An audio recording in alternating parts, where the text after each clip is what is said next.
This is Space Minds by SpaceNews. In this week's episode of Space Minds, award-winning science fiction author and physicist David Brin joins host David Ariosto for a wide-ranging conversation on the future of space, science, and humanity. David Brin, it is my absolute pleasure to have you on the show. Thanks so much for joining us. Well, thank you, David, and thanks, Mark, off screen. If my voice is not up to par, it's because I have a cold, and I've been breathing a lot of dust in a home repair situation. But I'll try to convey ideas. They're more important than tonality. I appreciate you soldiering through this, but let's like jump right into this. So you have a PhD in space physics. You've been a consultant at NASA and other organizations, but you're probably best known as this highly decorated science fiction novelist who really delves into the future. And so I'd like to sort of begin there in the sense that your place, as at least as I see it, and others, have commented, is kind of in this long history of sci-fi writers that are informing and guiding our science and technology, and perhaps even some of the policy behind it. I'm thinking, some of these legendary folks like Arthur C. Clarke and Isaac Asimov and Jules Verne and H.G. Wells and a lot of the greats. And I wonder, why do you think that is? Why do you think that's sci? Well, I'm old enough that I knew some of those fellows. Ray Bradbury was a dear friend of mine. I knew Asimov. After he died, his widow asked Greg Bear and Greg Benford and me to write the second Foundation trilogy, and I wrote the third one. They were more separated books, but my book Foundation's Triumph tried very hard to tie up all the loose ends that Isaac left when he died. And his widow and daughter thought I did a good job. I worked on all the things that had been left dangling. But yeah, part of the long continuum. And I try to, right now, help younger authors. I'm paying forward by nurturing younger authors in a couple of YA series, young adult series. In one of them, aliens kidnap a California high school and live to regret it. And in another one, kids from all over time, Joan of Arc, Kim Dae-jung, who would later become the founder of Korean democracy, Arthur Conan Doyle. They all travel to the future to help a future that's in peril. But here's the thing. Only teenagers can travel through time and space. So if you want a problem solved, you snatch a 14-year-old Arthur Conan Doyle who hasn't done squat yet. Right. And yank him into the future. The beginnings of the logic are there, but he's not Sherlock Holmes yet. Well, I think in that context, because it there's a difference, right, between sort of some of the science fiction literature and fantasy, which you tend to focus more on the former. But in 1989, you wrote Earth, which it kind of effectively alluded, not kind of, but effectively alluded to this notion of gravity maps. And only now are we really beginning to see sort of the beginnings of like the practical applications of that in terms of quantum sensing and the different senses of different portions of gravity across the planet. 2012 existence, you delved into the Fermi paradox, which for those who don't know is sort of this contradiction between the high probability of extraterrestrial civilizations and the lack of evidence of their existence. And I guess my point is you touch on all these topics somewhat obliquely and sometimes explicitly that in ways just seem ahead of their time and sometimes decades so. And I see that with the Arthur C. Clarkes and H.G. Wells and others. And it's just an interesting kind of like carve out of how we interact as a species relative to the portions of science that we devote to these things. And maybe that's where we extrapolate in terms of what could be. Well, I believe that science fiction plays an important role. It doesn't always, because of 90% of anything is crap. So 90% of science fiction is crap. Mm. But when science fiction does take its role with some degree of seriousness, we're like the prefrontal lobes on the above the eyes. I call them the lamps on the brow. Mm. We need to understand evolution, that we still have the reptilian brain in back. We layered onto it a new brain, the mammalian cortex, and layered onto that the primate cortex. And the latest layering is the prefrontal cortex. And this is the portion that lets us do what Einstein called the Gedanken experiment, the Mm. thought experiment about what if? What if I were to wear these clothes for the meeting today? What if I were to propose this at the meeting today? What if I try to run this yellow light? Males have to use the editing cortex, portions of this cortex, to answer what if all the time with no, no, no, no, you're not going to do that. No, you're not going to do that. And but we, as humans in general, we have to do that all the time. In any event, the what if question is the heart and soul of real science fiction. Yeah. I go back to John Brunner, who's 1 year, I don't know, marvelous in 1968, stunned us all with The Sheep Look Up, Stand on Zanzibar, and The Shockwave Rider. Mm. Three books that, if your viewers go off and read anything in the next year, they should do those, not me. My novel Earth was inspired by Stand on Zanzibar, the style and the motif of having many, many character threads all weaving in and out of each other. Um, it's about our planet, but it's also about intelligence. It's about sapience. Mhm. And of course, yes, there's physics. And the resulting gravity laser is extremely speculative. And I'm pleased that some of the Nobel Prize winning physicists I know, because I'm just a journeyman physicist. I'm a Franciscan. I have my PhD, and I can comment on physics pretty well. I have good physics instincts. But Roger Penrose, I'm privileged to know as friends. I knew Freeman Dyson. Richard Feynman stole my data to dance at Caltech. I'm not going to operate in their leagues whatsoever, but I can sort of understand enough to ask them questions. And a couple of them said, well, your gravity laser isn't disallowed. That's all I Mm. wanted. That's all I wanted. Right. The Right. same was true with my first novel, Sundiver, the refrigerator laser, which enabled the sunship to go into the atmosphere of the sun and go around and have adventures and a murder mystery and all the things driving the plot. Um, the Well, I guess. cooling system that I devised, Hannes Alfvén said, well, I don't see any reason why that wouldn't work. Right. I guess part of the reason I say this is like when you talk about gravity lasers, we're already seeing some experiments in terms of quantum sensing on ISS. We talked to, I've talked to individuals in Colorado and elsewhere who are looking at commercial applications of these things that, this was decades ago that you were talking about. And then existence, which I don't know if you can see, is on the shelf behind me here.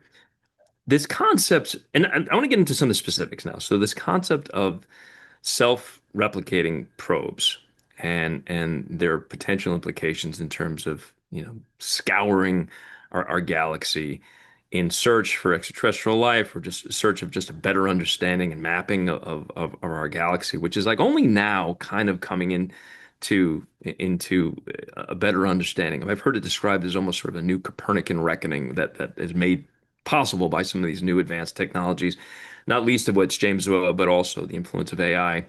But these are conversations that I've had with folks like Pete Warden at Breakthrough that, are trying to figure out ways to send probes in an interstellar fashion to places like Proxima Centauri. So like the notion of these sort of seemingly far-flung concepts, they're I mean they manifest later on, and that I think is so fascinating in the sense like you almost if you want to know where science is going, sometimes science fiction is a good way to kind of get a little bit of advanced reader. Well, if you get the right science fiction, the self-replicating probes, they were discussed by Bracewell and by John von Neumann, the great cyberneticist. And it's the notion that you send a probe to another solar system, it does its science, it reports back. And in my work at NIAC, NASA's Innovative and Advanced Concepts program, I just retired from 12 years on their advisory council. We've touched on some of these methods and technologies that we're just now talking about. For instance, a way to dive past the sun diver, which would give the probe far more acceleration if it suddenly shoots open a vast solar sail as it's skimming the solar surface. This would enable the probe to accelerate out of the solar system faster than anything else, and then you apply the lasers to the sail, and you can really accelerate these things out of the solar system pretty darn fast. But we're still in very primitive days. We're talking about probes, that might be the size of a sugar cube. Right. But we'll get advance of sort of the nanotechnology revolutions that we're seeing, like what you can pack into that sugar cube is far more than anything we've ever seen before. Yes. And so our ambitions are good. And if we solve our political situations, and especially our situation regarding crises of confidence, where it's absolutely insane that a civilization that has so many reasons to be confident is having a crisis of confidence. I think it's being manipulated intentionally. But the point is that if you send such a probe, even if you can pack intelligence into a sugar cube and some sensors, you still have to make a radio or laser that can send the information back. Yeah. So that has limits to optics and power that would insist to be larger than a sugar cube. But then you get to von Neumann and Bracewell, and this is not going to happen in the first few of these missions. And that is, once it's reported back, oh, there's this nice planet here, all we see are gazelles and dinosaurs and all of that, but I'm going to hang around and I'll report back if anything interesting happens. Right. That sounds fine. You better make it pretty durable. And you better have a durable civilization that's willing to wait until it sends an answer. But then what the Bracewell system does is it goes and he finds an asteroid and starts mining the asteroid for resources and starts gradually to make a copy of itself. Yeah. And then it starts copying all the instruments and all those things and the giant sail. And then it starts copying the propulsion system. Well, in order to do that, it's going to have to build a whole industry. Yeah. And so you build a probe that can make a copy of itself and send its daughter to another solar system. Well, if you're going to make one, you might as well make 20. So you have this wave of self-replicating probes that move outward.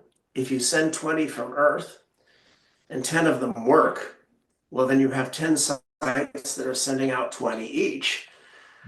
The calculations are that if you do it with some baseline assumptions, you could fill the galaxy with human-made self-replicating probes within 20 million years. Now, that's an eye blink. Right. So then the question is, why don't we see them? An eye blink in terms of maybe the overall length of and expand of the 13.8 billion years of the universe. Well, But the age of the galaxy, for example, or the age of the sun, which is 4.5 billion sure, years. sure. But humans But themselves, I mean, what advanced civilizations only, or actually civilization itself has only been around for, I don't know, any estimates between 6 and 20,000 years. So I guess that presupposes that we'll still be here. well, yeah. Uh, what I'll do is I'll supply you with some links, and one of the links is for the space aficionados out there, probably the most entertaining thing they'll see this year. It's how to lift the Earth and move it gradually outward in its orbit. Because right now, one of our crises is that the life depends upon not energy, but a declining slope of energy, a gradient of energy. So you have very high quality sunlight arriving at Earth, exploited by plants, which are exploited at a higher entropy level by herbivores, then carnivores, then thanativores, and all the infrared has to escape into space. And that's how you flush the entropy out. So it's an open system, and we're messing it up. But the inner edge of the Goldilocks zone, the life zone around our sun, is moving outward. And that's why we can barely afford enough CO2 in our atmosphere to feed plants. In 50 million years, it's going to reach a crisis, just 50 million years. And that's if we behave well and we solve our current stupidities. Well, one possible solution is geoengineering. You can make sunshades, things like that. Problem is you have to maintain them perfectly. And when they fail, you've lost all of the progress you've made. But what if you could move the Earth gradually to farther out orbits? I mean, you're talking move it 10 million kilometers outward, then it's a fine place, a lovely place out there. Even if it takes. How do you even begin to think about something like that? Well, it would take you 10 million years to get there by my method. By what means, though? Well, you use electrodynamic tethers, because the usual way in which people say, let's move the Earth, is to send asteroids streaking past the Earth with to give a gravity tug millions of times. And I cannot believe that I know people so dumb. You honestly believe you're going to shoot asteroids in close near misses past the Earth? Yeah. No. But this method is cheap, responsible. If it fails even for 1 million years, you don't lose any of the progress you made. I'll put it in the chat so you can share it with some of your spacey types. But the point is that in my novel Existence, I explore the implications of the self-replicating probes. What if other civilizations already did this, and they settle down in the asteroid belt to observe us, to wait, to observe us, possibly even meddle with humans, and argue over what to do, because they come from different societies and different motives, and then maybe fight. And then maybe what we find out there is the wreckage and the few survivors, because that makes for a more dramatic novel. I think this is one of the most interesting things that kind of when it comes to the search for evidence of extraterrestrial life. You know, folks like Avi Loeb at Harvard and others have talked about the notion of space archaeology, and you've said, I've heard you say in other interviews that you think there's a real chance in the course of our lifetimes that we send out probes, especially self-replicating probes, that we might find remnants of interstellar probes. Well, yes. I mean, I don't think we're going to find much except with telescopes outside the solar system. I have every confidence that we'll find indications of worlds out there that have the trademark substance on them called life. Why do you think that? Let's. Well, I think we're already getting very close to the notion that we can detect an oxygen atmosphere, Hmm. or some of the telltale detritus issued by life. Hmm. I think within 10, 15 years, we'll verify that there is to some degree life per se in a biosphere that our telescopes detect. That's not the big question, because I don't think that life is the bottleneck in whether or not in the Fermi paradox, Hmm. uh, life appeared on Earth within just a few million years after it cooled down enough to have oceans. Yeah. What took 4 billion years, almost 4 billion years, was the development of metazoan life, complicated life, animals. And what took another close to 500,000,000 years was to create the zoo of pre-sapient life forms that we have now on Earth, a vast array of very, very clever animals, dolphins and chimps, who I talk about in some of my novels, Yeah. but only a little way behind them are sea lions, elephants, crows, ravens, parrots, just the number of species who are bumping against nature's glass ceiling, where Hmm. nature seems to say, I'm going to let you get this smart, but you can't break through. And then the huge question of why humans were able to break through this glass ceiling, and we didn't do it by a little bit. We did it by a lot. Yeah. Um, uh, Almost enough to overcome crappy politics. But the point is that we these are the mysteries that utterly perplex me. And so whether or not we will, over the next 10, 15 years, as long as I'm around, spot the industrial elements that would indicate here's an advanced civilization. People are Hmm. already looking for that.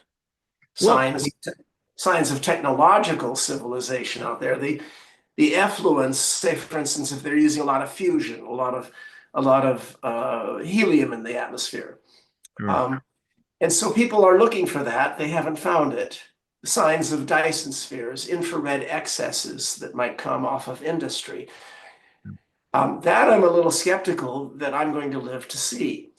But the third category that you refer to and that I refer to in existence is much more accessible to us, and that is going out to our asteroid belt, not only with probes, but with astronauts, and looking there to see if we might spot um, uh, remnants of past robotic visitors. You know, And the Chinese have the first of these expeditions planned because they're planning to send a probe to one of these quasi moons yeah. that periodically cycle in, orbit the Earth, and then cycle away for a while, and then cycle in. One of the great discoveries of astronomy in the last 10 years. And I'm glad logically speaking, I'm glad you mentioned though the astronauts here because this is something I actually was very curious about in the sense that when we think about space exploration at its inception, you're thinking 69 moon landing, Neil Armstrong, the nature of even before that, Yuri Gagarin. Um, And that the question now, I mean, yes, the Artemis program is a focus on putting boots back on the moon. We've talked about human settlements there and on Mars long term. But I wonder in the context of, the advancements of our machines, whether the true nature or the true explorer that's looking at a little bit of a paradigm shift in terms of how we understand our own galaxy has no place for humans any longer, whether this is sort of a purely a sort of a construct of machines, or in the sense that you mentioned the sort of evolution of topics. I mean, it seems that humanity itself is undergoing a certain metamorphosis in its own right as we sort of merge with our machines in increasingly more profound ways. And what does that look like as we start to push out? And also, is there a danger there when we're talking about autonomous systems and self-replicating probes that at some point these things might have different missions or mandates than their original conception? Well, all right. If you've got 5 hours, we can try to deal with all those questions. Um, all right. So let me just finish with the one thought that the Chinese are sending this probe to one of these quasi-moons, and that's quasi-moon is the perfect place to have an alien observing platform looking at us. So that's a good thing. You raise the whole issue of boots on the ground. Humans don't have, in my opinion, much of a role in exploration anymore. We're just going to accomplish so much more with robotics, and that's even the robotics we've got right now. You know, in my novel, Killing People, I reach a compromise where humans can download themselves into a robotic entity.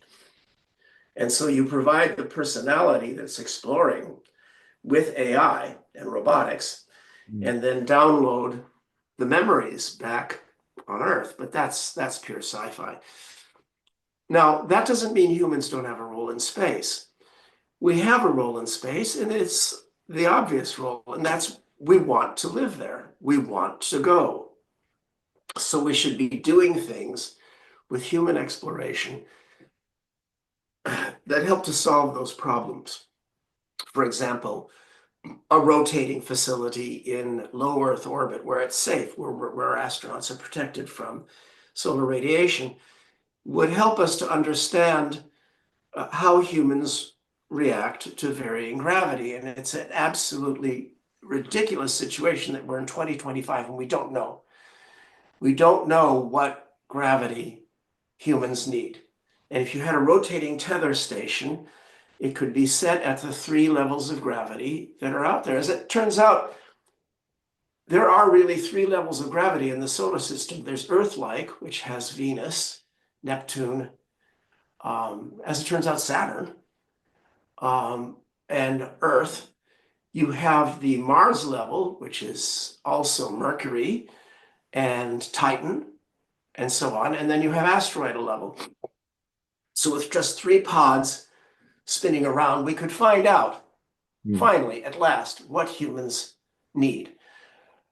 And so that is what I think human exploration should do. And we should then look for the caves, the lava tooth caves on the moon, because that's where habitability might be, especially near the water. And the same thing at Mars. But as far as exploring is concerned, you send our envoys, you send our sepoys, you send our robots, and especially to where all the resources are out there. And those are all in the asteroids. And if you're going to be mining asteroids, they're real easy to get to. They're easier to get to than the moon, but it takes longer. And for astronauts, time is lethal. So you send robots where it's the ease of getting there that's important and time is not. Right. And so we mine the asteroids, and that's where the vast wealth is. So much wealth that we could turn the Earth into a park. As far as the moon is concerned, I am notoriously skeptical about Artemis. What we see on the Artemis program is nothing but symbolism. There is no practical goal. There's no practical outcome. It's just another footprint stunt on a poison plain of nasty dust. And it's sucking all the resources away from all those other good things that I was talking about. Of which, I mean, I'm you mentioned, talking, yeah, I'm talking this way because I can, because I'm a private citizen. Sure. I mean, and I think you mentioned this, kind of alluded to this, and sometimes explicit during this conversation. But the nature of our politics and the nature of sort of the cuts, the proposed cuts that are happening potentially across the board, particularly when it comes to NASA's science division. I wonder what that looks like in the context of what seems to be a burgeoning competition geopolitically with rivals in Beijing, who in some ways almost seem to take a little bit more of a long-term perspective and a broader stratagem, in the sense that I don't know. I mean, is it your sense that like Chinese space programs are sort of ceding the boots and flags kind of mindset in terms of a sort of a broader play? If that's true, what does that mean if it's happening in tandem with a reduction of some of these more advanced science missions that NASA has been known for so many years, and the existence of existing missions? Well, the Chinese were aiming hard to put footprints on the moon. It's the rite of passage for Sure. an up and coming arrival society. The Russians were aiming for it until they pretty much destroyed themselves. The Europeans were aiming for it. A lot of billionaires were aiming for it.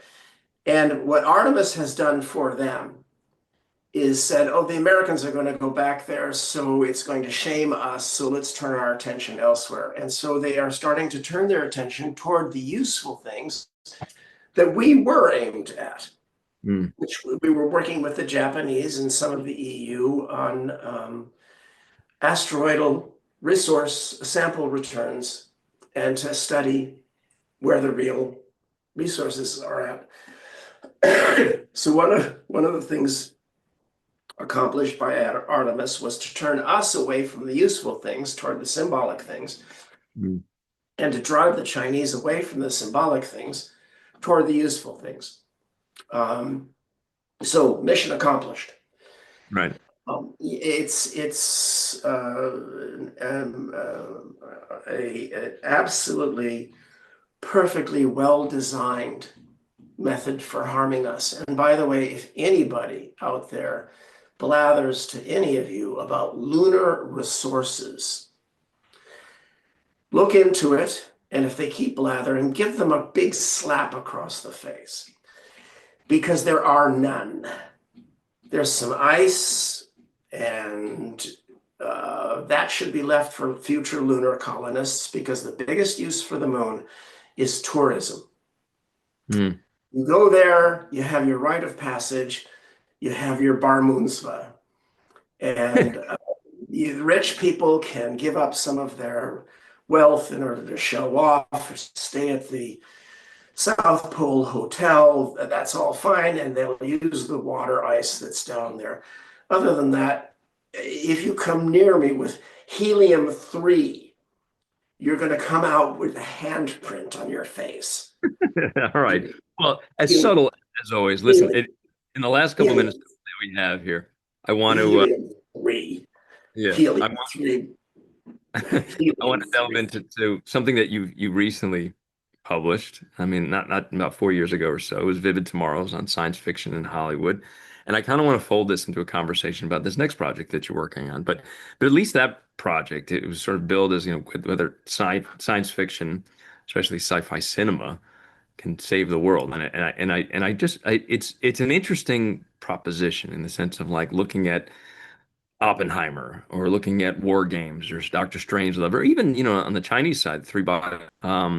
These are all in some ways kind of cautionary tales. And I wonder if that kind of bleeds in to your current work in terms of what you're doing with regard to AI.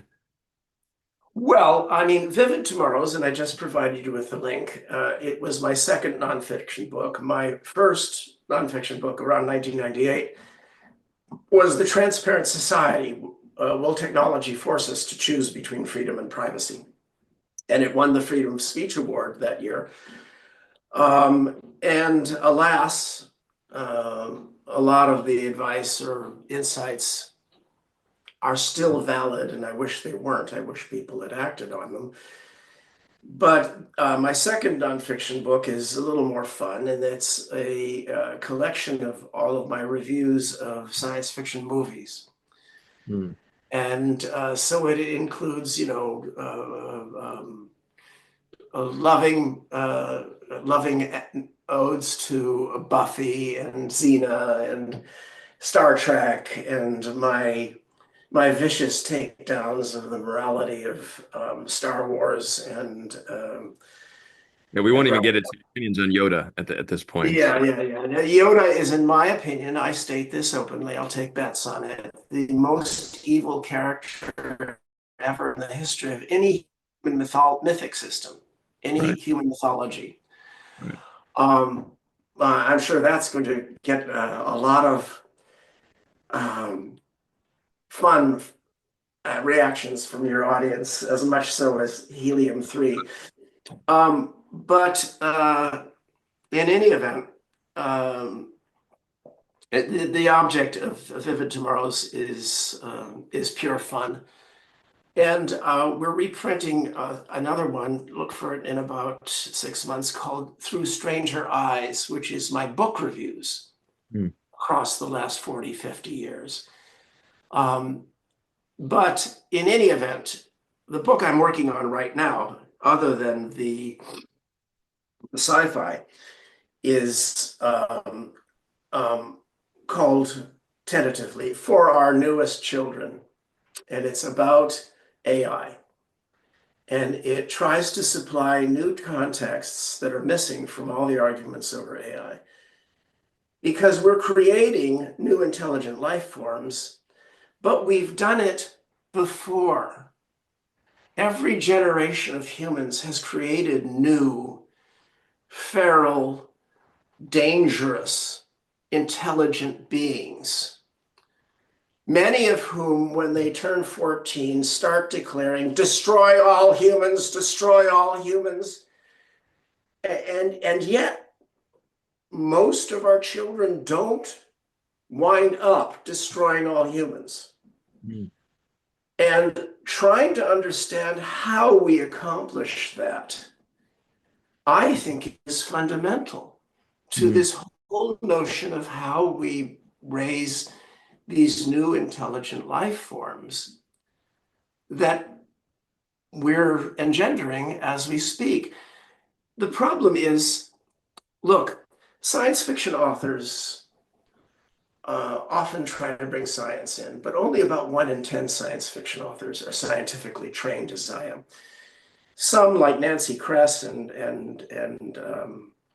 Greg Bear, were English majors who couldn't do a differential equation if their life depended on it, and yet they had the secret of a hard science fiction author, and that is to buy pizza for scientists. And they write wonderful, hard science fiction. But all science fiction authors are history junkies. So the field was badly named. It should have been named speculative history. We're speculating upon the continuation of history. Pardon me.